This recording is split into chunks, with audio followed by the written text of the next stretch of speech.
Hello. In this video, I'll be unboxing a brand new Staples brand electric pencil sharpener. Let's see. It says this has a 700 horsepower motor, diamond cutting blades, extra large capacity shaving bin.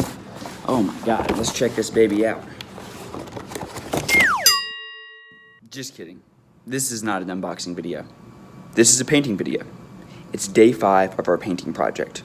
And by now, you may have a hand, a sphere, a cube. If not, keep going on those. But if you do have the 3 basic subjects, consider adding a second arm. It can really add a great look to your painting. Let's check it out. When I draw the second arm, I'm going to make sure that it's a left hand. You don't want to have 2 right hands or 2 left hands in your painting.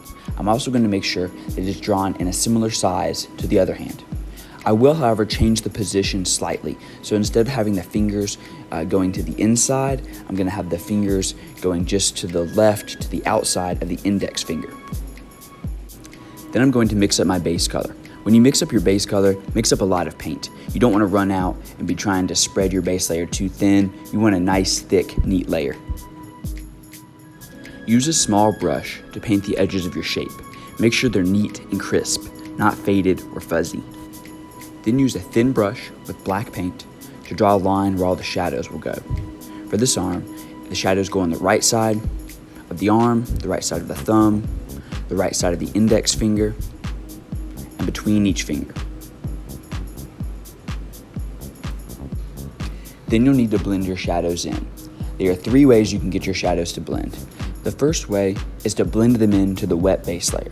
If your base layer is still wet, you simply paint back and forth across your shadows and they will blend into that base layer.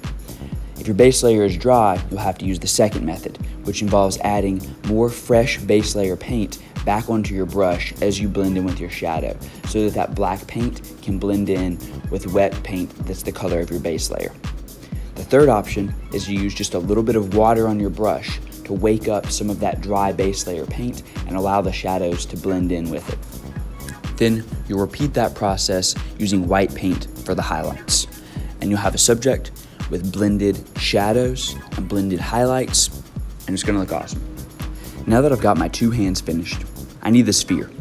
So I'm gonna mix up a good bit of base layer paint in my red-orange color, and then paint the sphere using a big brush by setting it right down in the middle of where I want the sphere, and then twisting it to get a perfect but small circle. Then I'm gonna grow by going around the perimeter of that circle, letting it get a little bit bigger and bigger, keeping it neat and perfectly round until I've got my circle painted in the size that I want.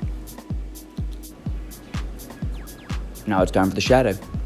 C-shaped shadow on the bottom right side of that sphere, and blend it.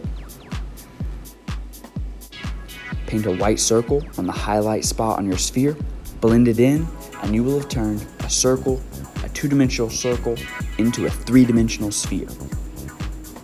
As you work on your painting today, keep checking these subjects off the list. You need at least 1 flat surface subject, like the room or the cube, 1 cylindrical subject, like an arm or a leg, and then 1 spherical subject. And if you get 1 of each, try adding a second one, because a second arm or a second sphere, maybe even a second cube, could really give your painting a great look.